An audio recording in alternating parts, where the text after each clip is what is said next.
Hi everyone, welcome to the Footy Girl channel where this girl talks everything football or soccer. Happy New Year! Last year I made a set of EPL predictions for the first half of the season, so here I am again to make another set of predictions for the second half of the season. Now, as you saw in my EPL prediction recap video, some of the predictions I made were pretty on target. And speaking of on target, one of them was that Erling Haaland would be a top scorer. So what about the second half of the season? Based on what we've seen in the first half, there could be some surprises. There could be some wild card teams that kind of throw the rest of the league off. So without further ado, let's get into my predictions for the second half of the Premier League season. Prediction number 1. Tottenham will qualify for a Champions League spot. Currently, the Spurs are only 4 points away from snagging a Champions League spot. While Man United have seen good form under Ten Hag, Tottenham still have a good chance to nudge their way ahead of Man U and or Newcastle into 4th or 3rd place. With over 200 EPL goals under his belt, Harry Kane has had great form and can help propel Tottenham into the highest European club competition. Of course, with Man United's newfound firepower in Wout Weghorst, they may become a difficult force for the Spurs to contend with. Or Weghorst might flop. We'll see. He is only with Man United on loan after a broken loan spell earlier this season with Besiktas. It'll be interesting to see whether he ends this summer at Burnley, his official current club, or United. In any case, he's a formidable opponent selected by Man United to attempt to outpace Kane's scoring. As for Newcastle, after an 11th place finish last season, they're doing surprisingly well this season. The Magpies have sent several players out on loan, but have spent a noticeable £45 million on left winger Anthony Gordon. The 21-year-old will be instrumental in launching attacks and avoiding draws. Newcastle has drawn 9 games this season, 7 more than Arsenal. Their season could have been even more impressive had they had a slight edge over their opponent's attacks.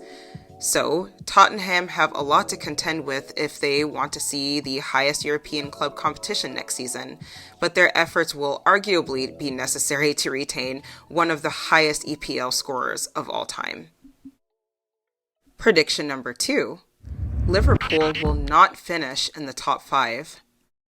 At the time of recording this video, Liverpool have suffered 3 losses in their past 5 Premier League games.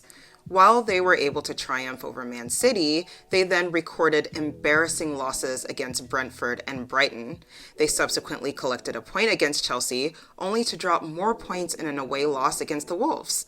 While 6th through 11th place in the league are fairly tight points-wise, the Reds are a whopping 10 points behind 5th place Tottenham, although they have a couple of games to make up. Brighton, Brentford, and Fulham aren't typical contenders for European competition spots, but the former 2 teams have been in consistently good form. Additionally, Chelsea, who sit just ahead of Liverpool in 9th place, just a point ahead of the Reds, have spent quite a bit on additional firepower for the second half of the season and beyond. So, all in all, Liverpool have an extremely steep uphill battle if they wish to finish in the top 5 and compete in European competition next season.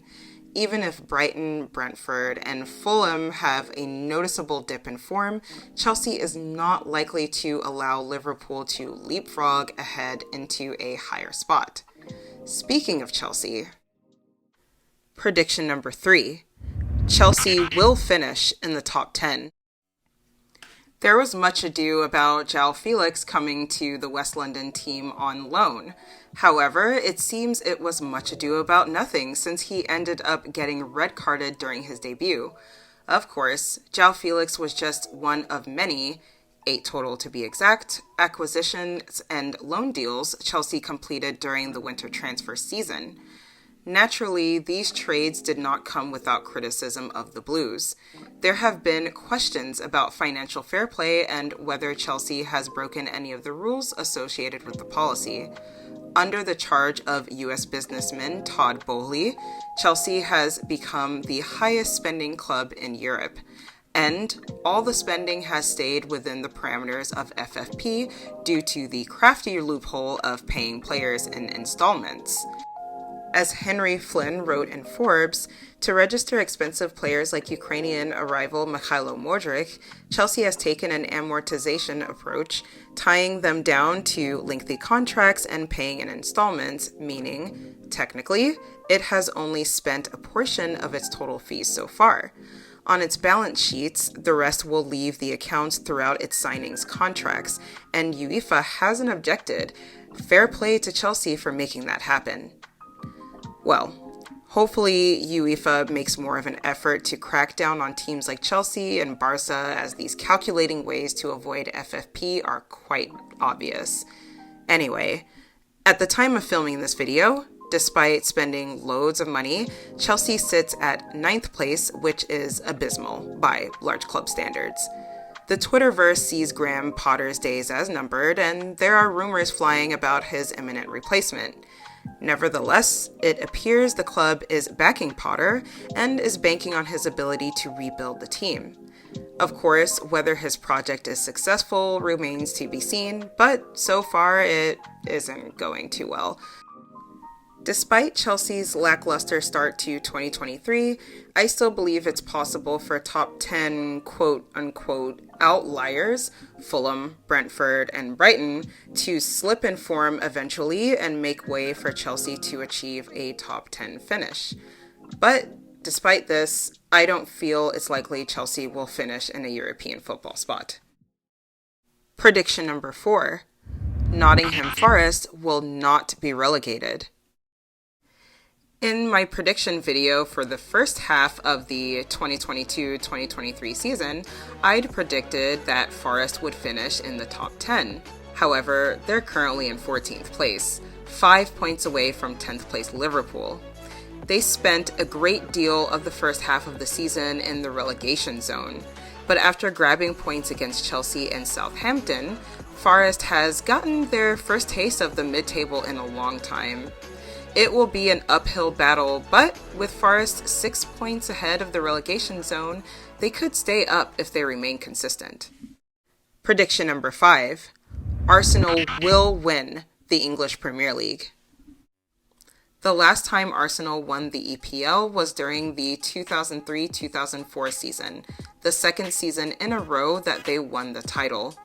And Arsenal did not lose a single of the 38 games they played that season, making them the club with the record for the longest top-flight win streak. After several dull seasons since the 2003-2004 season, folks may be surprised that Arsenal sit at the top of the table. But the Gunners have an illustrious history.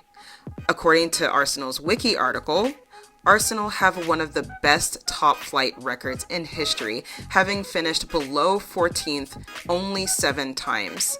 They have won the second most top-flight league matches in English football and have also accumulated the second most points, whether calculated by 2 points per win or by the contemporary points value, which is 3 points per win, of course.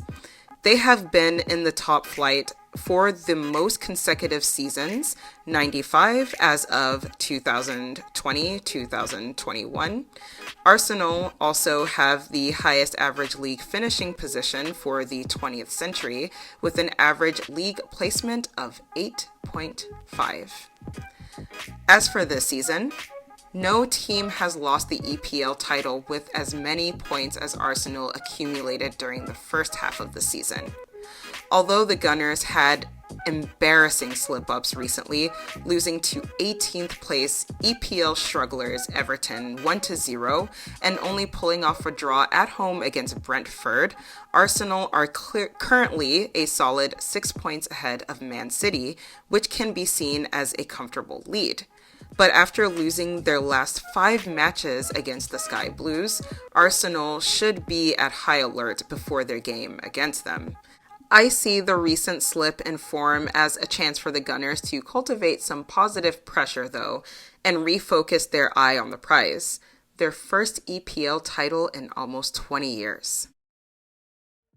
So those were my 5 predictions. If you disagree with any of them, be sure to leave me a comment.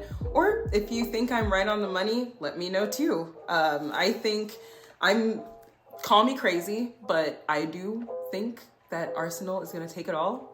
I know I'm wearing my favorite Liverpool jersey right now, but hey, I'm still an Arsenal fan, and I think Arsenal is going to take the entire thing and win the Premier League. And you know what?